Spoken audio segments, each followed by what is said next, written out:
puis on en parlait lundi, donc avant-hier, une candidate de Miss Guadeloupe a été disqualifiée pour avoir posé seins nus pour une campagne de sensibilisation au cancer du sein. Une participante qui pose seins nus est automatiquement disqualifiée du concours Miss France. C'est le règlement. C'est pour cette raison qu'Anaëlle Guimby a été exclue. La patronne du comité, Sylvie Tellier, a expliqué le week-end dernier qu'aucune exception ne pouvait être faite, même pour une bonne cause. Elle s'est dite désolée de cette situation, mais ses explications n'ont pas suffi à éteindre la polémique. Au contraire, les associations de lutte contre le cancer du sein sont montées au créneau et de nombreuses personnalités ont critiqué l'attitude du comité.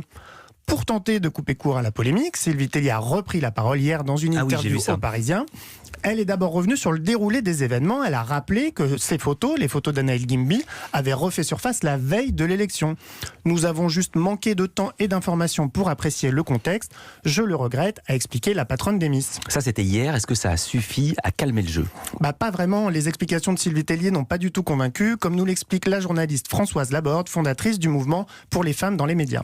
Elle n'a pas le temps de regarder les photos, Sylvie Tellier. Ça l'occupe tant que ça, le comité Miss France.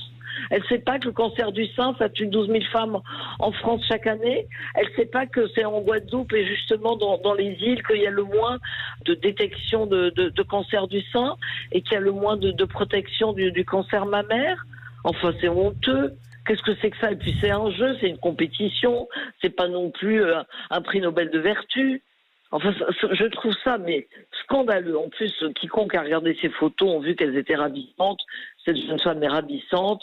Il n'y a rien d'indécent dans cette photo. Ça me choque énormément. Témoignage exclusif de Françoise Laborde. Est-ce que le comité va faire marche arrière ? Malheureusement, c'est impossible. L'élection de Miss Guadeloupe s'est tenue comme prévu samedi soir et la gagnante s'appelle Kenza Andrés-Louison. Et alors la question qu'on se pose, que va-t-il arriver à la candidate éliminée ? Elle a indiqué qu'on lui avait proposé de participer à l'édition 2021 du concours, mais elle a refusé. Je ne suis pas dégoûtée, c'était une expérience que j'ai pleinement vécue, mais que je ne souhaite pas revivre, a-t-elle expliqué à Énergie.